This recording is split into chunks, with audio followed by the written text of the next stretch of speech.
Who's actually even making policy in the White House anymore? Even the White House can't say for sure who's writing their agreements and peace deals. Just what exactly is going on in the White House, and why has it left the Europeans, the Ukrainians, and even the Russians so confused? I'm Paul, U.S. Army combat veteran. Let's talk about it. But before we do, guys, you know that Strike Gum is the energy drink alternative, made in the USA, veteran owned, 90 milligrams of caffeine in every single piece and zero sugar. It's just superior to an energy drink in every way. We're having our Black Friday sale, 20% off site-wide, buy two, get two free, and free shipping on all orders over $30 in the US. So check the link in the description. Go to strikegum.com. Okay. Things are kind of pretty weird. Okay. That's understating it. So a couple hours ago, Senator Marco Rubio called a group of senators in conducting at the Halifax International Security Forum, where he transparently said, listen, this 28-point peace plan, you're confused. Someone is misreporting it. It's actually just the Russian peace plan that we told the Russians as a good faith exercise, we would pass it along to the Ukrainians. But then what happened a few hours later is that, no, President Donald Trump came out and said, no, this is for real. We 100%, the U.S. wrote this thing. So one, that should be called a little bit of a clue that the Secretary of State seems to think that this plan is indistinguishable from a Russian wish list. And that's essentially what it is. And speaking to the reporters, he said, we think we have a way of getting peace. Yeah, it's called Ukraine giving up. I guess Zelensky is going to have to approve it. Again, Trump not understanding that Zelensky is not a dictator and that he has a legislative process to get approvals done, right?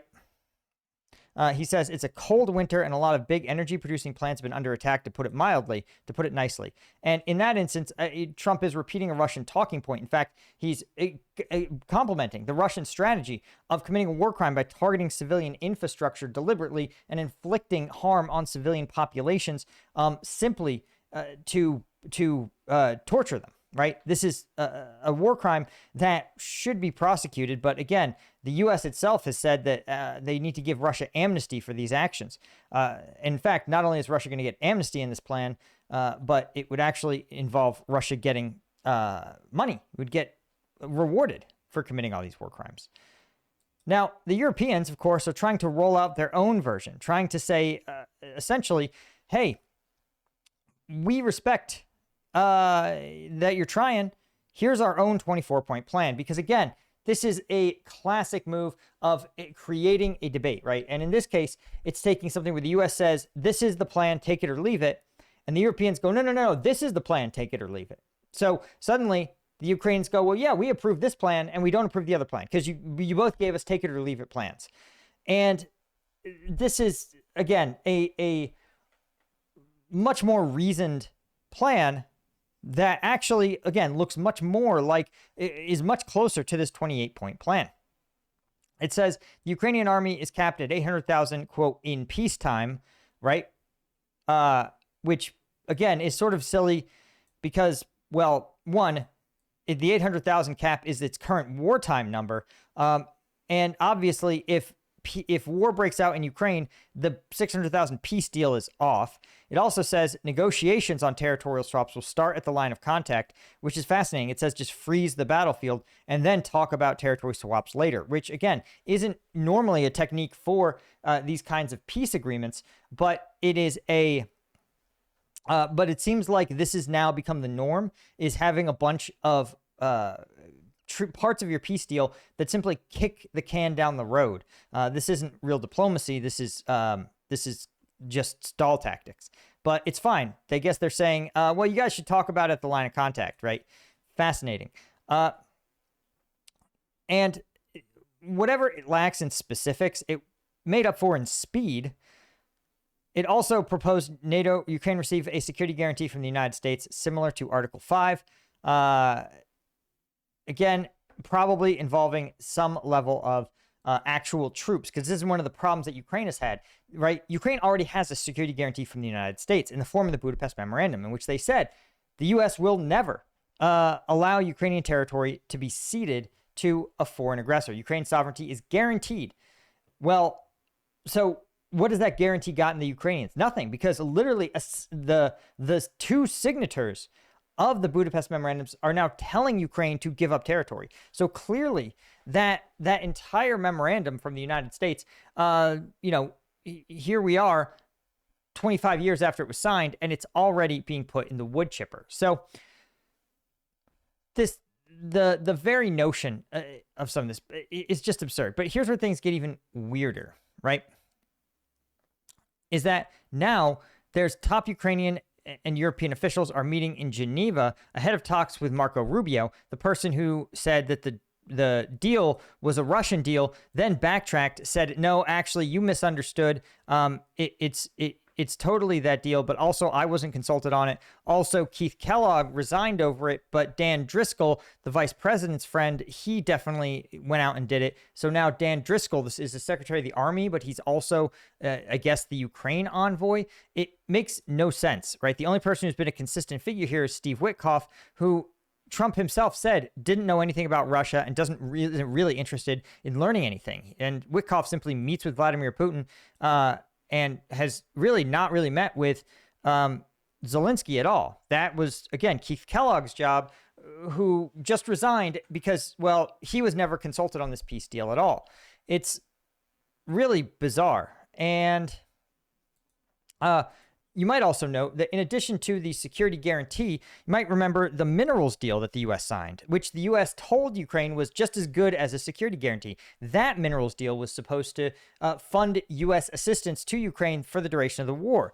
You may also recall after that, the U.S. decided that it actually wanted the Europeans to pay for the weapons, that it would sell the weapons to Europe and Europe could donate them to Ukraine. Well, that deal has also been put in the wood chipper. So why on earth anyone thinks that the U.S., a deal with the U.S. is worth anything is your guess is as good as mine, right? It's, again, you can see that Trump is absolutely having a meltdown on Truth Social, again, repeating the same things he always says.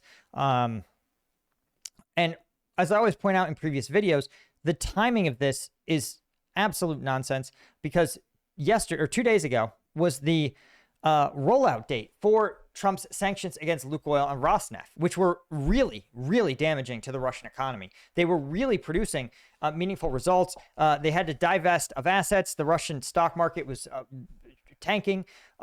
So Russia, probably in an act of desperation to try to stop the U.S. from rolling out these sanctions, successfully created this nonsense peace plan, gassed up Steve Witkoff, telling him, wow, Steve, you did it. You're the best diplomat ever. Take this plan and go sell it to the Ukrainians.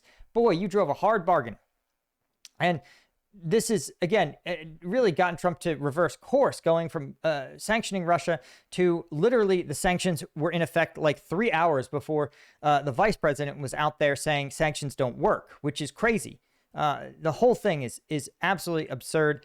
No one seems to know what's going on. No one is able to even say what's happening.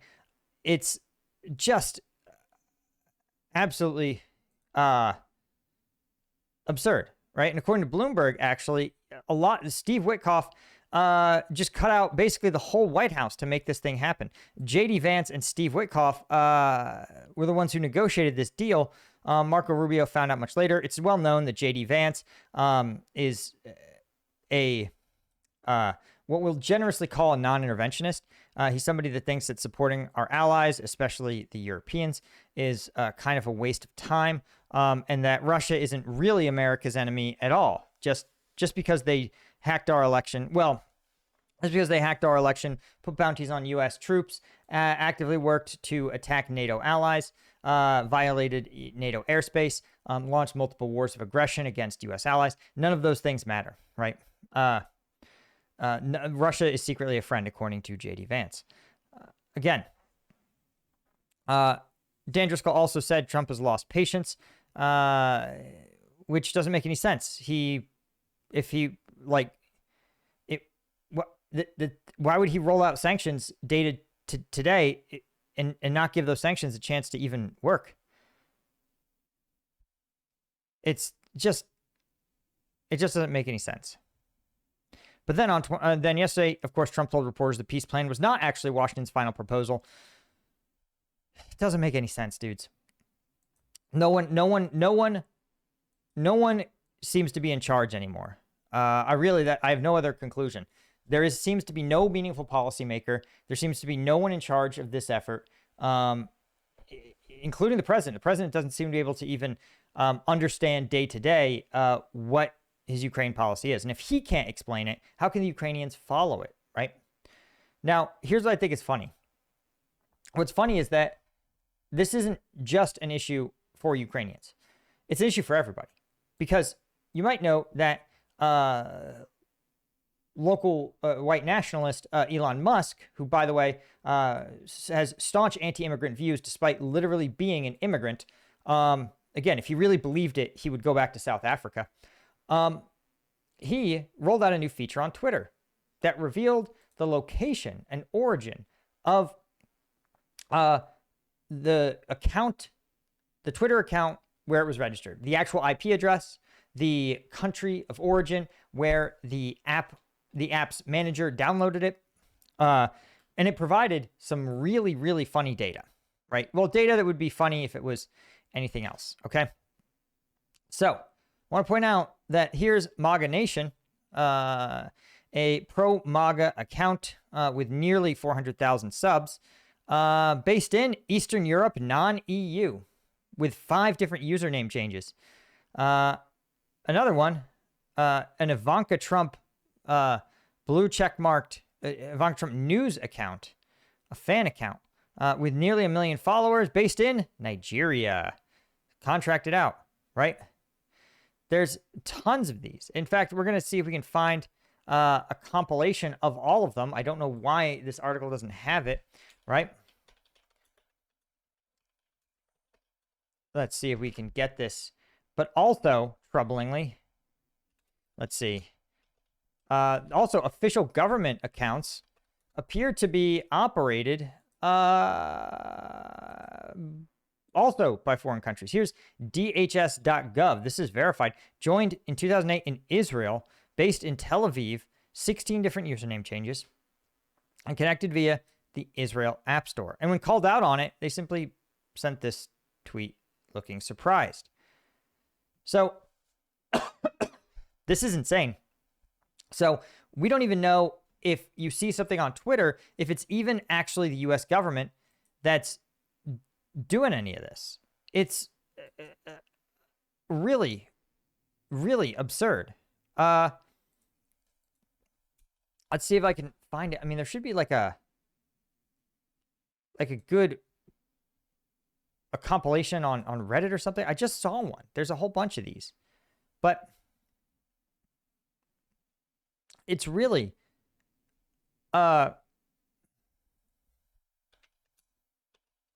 it's just a sign that Americans. Here we go. So here's hopefully a compilation. See if we can see this now. Okay. Yeah, here's the MAGA beacon. Again, join Southeast Asia. Here's MAGA scope, Nigeria. Dark MAGA from Thailand. Again, you can see that many of these accounts, MAGA Nation X from Eastern Europe, non-EU. America First from Bangladesh. You see how absurd this is. You've got this situation in which nobody knows who's in charge. Nobody even knows if anything is real. And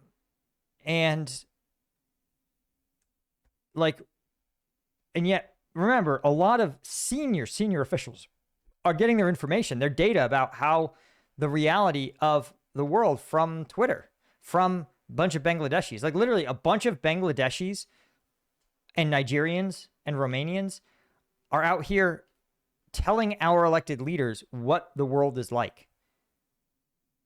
Anyway, it's absurd. Thanks to our Lieutenant tier members. Hit subscribe, become a member yourselves. And thanks to our Colonel tier members, guys like Alfred Chesky, Alan Nuss, and Christine Schumann, Dan, M, Deborah Oppenheimer. Appreciate you guys. I'll see you in the next one. Cheers.